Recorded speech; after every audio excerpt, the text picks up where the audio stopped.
Thank you. Prime Minister Dancila, your Commission, First Vice President Timmermans, Rebecca, Excellencies, friends, thank you for the opportunity to come here today to discuss a topic that sadly is all too familiar on this continent, anti-Semitism in Europe, the age-old hatred of the Jewish people. But I want to begin with something that may surprise you. This isn't only about Jews. It's about Europe. It's about Christians. It's about Muslims. It's about everybody here today. And more importantly, it's about the future of Europe, your future. In an age when extremism seriously threatens civilization, when we face global unrest, to pick on Jews, to go after Jews, is not just wrong, it's dangerous for all Europeans. Because we're at a turning point when there is tremendous upheaval on both the left and the right, great shifts in populations throughout the world. And when there are movements that truly mean to do us harm. To fight each other is not just wrong, it's suicidal. Jews and Christians have been intertwined for over 1,000 years. Yes, as we know, the hate has always been a one-way street attacking Jews. And it's gone in cycles, from Europeans barely tolerating Jews to unbelievable cruelty that defines all logic. The Crusades, the Inquisition, forced ghettos and deadly pogroms, and the greatest mass slaughter that we've known in our time. And now the reason that we're here today, the resurgence of this age-old hatred of Jews here in Europe once again. Is just this another cycle? Did Europe give the Jewish people a 70-year reprieve after the world was so horrified with those pictures of those naked skeletal bodies at Dachau and Bergen-Belsen and Auschwitz? I think there are important reasons that we need to remember from the past, because I believe there are direct links to the growing anti-Semitism that we see today. First, I must make something clear. I don't think the deaths of the 6 million Jews in World War II was just German. I think the Holocaust was a European event. Practically every single country on this continent, with just a few exceptions, helped the Germans round up their Jewish citizens, or conveniently looked the other way, and that is just as dangerous. Elie Wiesel once told me that the opposite of love isn't hate, it's indifference.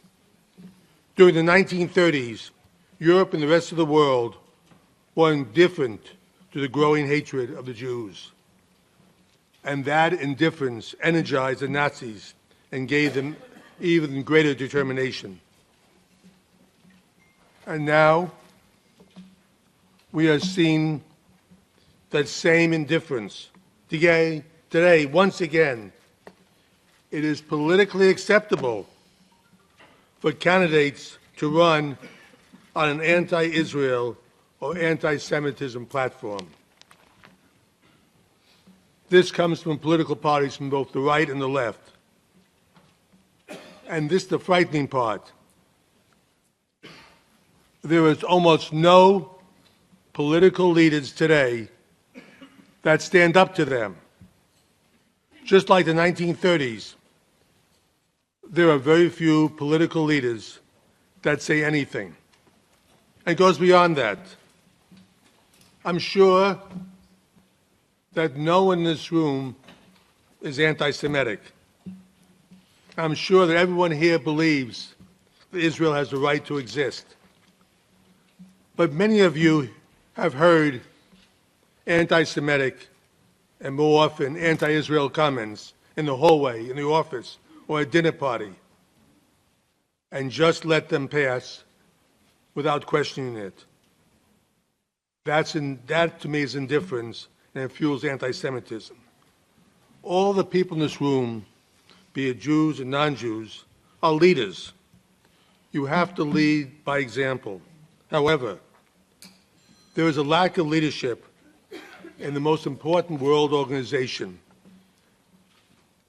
The UN has become the epicenter of anti-Israeli hate. Last year, in 2018, the UN General Assembly adopted 27 resolutions condemning countries, one against North Korea, which threatens the world with nuclear weapons, one against Syria, where over 500,000 of its own people were slaughtered, one against Iran, the largest exporter of terror in the world, one against Russia, Myanmar, and the U.S. over Cuba. All the remainder, 21 resolutions, 21 were against Israel, the world's only Jewish state, a thriving democracy in a sea of dictatorships. And I don't want to hear again what I've heard too often. I'm not anti-Semitic, only anti-Israel. Who do you think lives in Israel? Eskimos? Why is this happening? Practically every government represented here in the EU goes along with these dishonest condemnations at the UN by either voting for them or abstaining. What makes the matter worse is that all you countries know a lot of these resolutions are wrong. This makes a mockery of the World Organization that started out as a noble mission. Sadly, the leadership vacuum does not just reside in the UN. We see it also throughout Europe.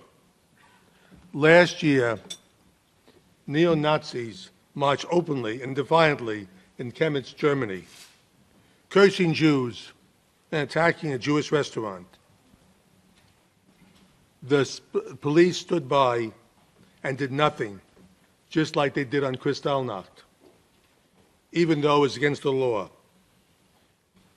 The police did nothing because they were not told what to do. This is a difficult question. Neo-Nazis should not be allowed to march in Germany, of all places. And if they attack anyone, they should be arrested. I will tell you that when Foreign Minister Maas heard about it, he took action, and that's important. In Malmo, Sweden, a former mayor made outrageous anti-Semitic statements, and the Swedish leadership said nothing and did nothing. If you think these are just isolated instances, you're wrong. The Yellow Vest protesters in France suddenly changed their chants from anti-government to anti-Jewish.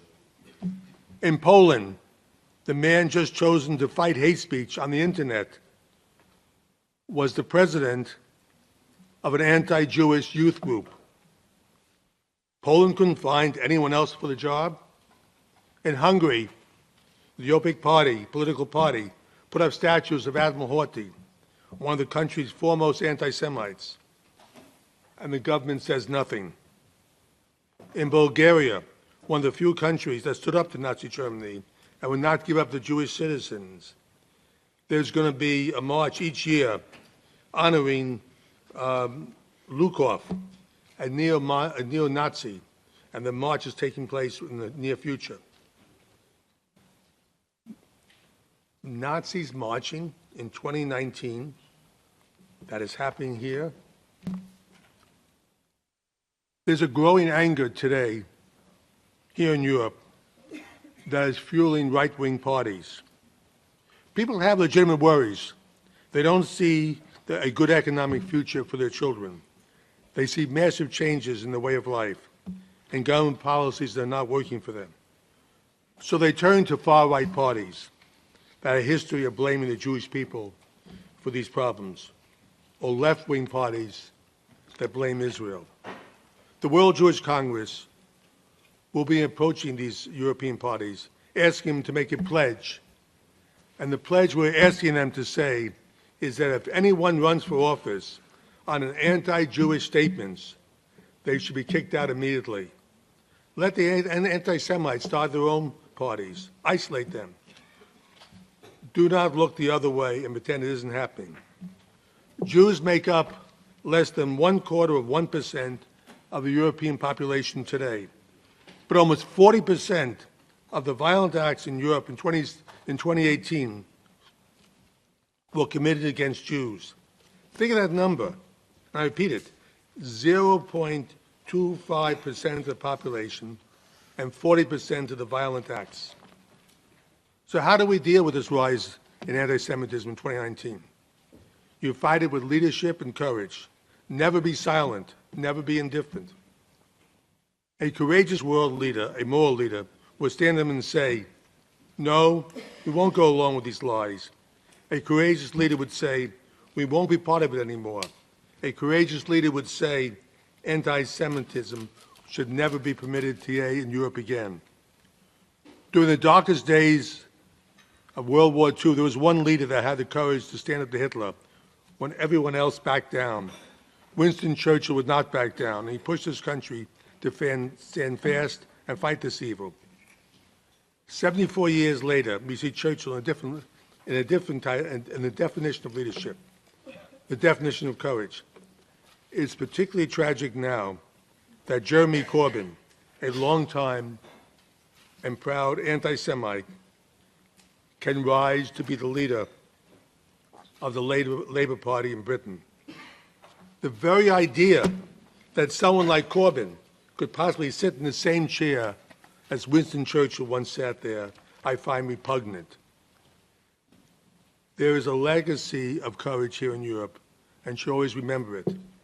The political leaders of every single party throughout Europe should have the courage of Churchill, the courage of Dietrich Bonhoeffer, the courage of the Danes and the Bulgarians and the Albanians who stood up to Hitler during World War II and would not turn over their Jewish citizens. These are the people we remember. These are the people who lift us to a higher place. These are the people we want to emulate. How do we prevent future attacks on Jews and other minority groups? We teach our children what happened in the past. 64% of young people today in Europe don't know anything about the Holocaust and cannot name one single concentration camp. I have started something called the Auschwitz Legacy, where I want every single classroom on January 27th to talk about the Holocaust, to give as part of their curriculum a 2-hour segment about the Holocaust. That will make a difference. Let all the students see what happened during the Holocaust and let them be repulsed by it as people were 74 years ago. We must lead by example. We must show our children the courage by fighting this hatred now. Our children are the future, and they learn from us. We must never show indifference. This is a turning point right now. Right now, Europe has a choice. You have a choice. We've heard about it today, and I'm delighted to be here to talk about this. We must say, to tell people, Jews are not your enemy. We have never been. We read the same Bible. We believe in the Ten Commandments. The Judeo-Christian ethic has advanced all of civilization. That has made us better human beings. That has given us laws to go by. And it's given us comfort when we need it most. It gives us hope. It gives us a sense of strength. We must work together, all religions, and that includes Muslims in our Judeo-Christian civilization, if we're going to survive. In a way, the Jews have always been the canary in the mine shaft. The canary was there when they would be the first one to smell gas and fell over and people knew they had to get out. When political movements go after Jews, everyone should be scared. but eventually everyone is threatened.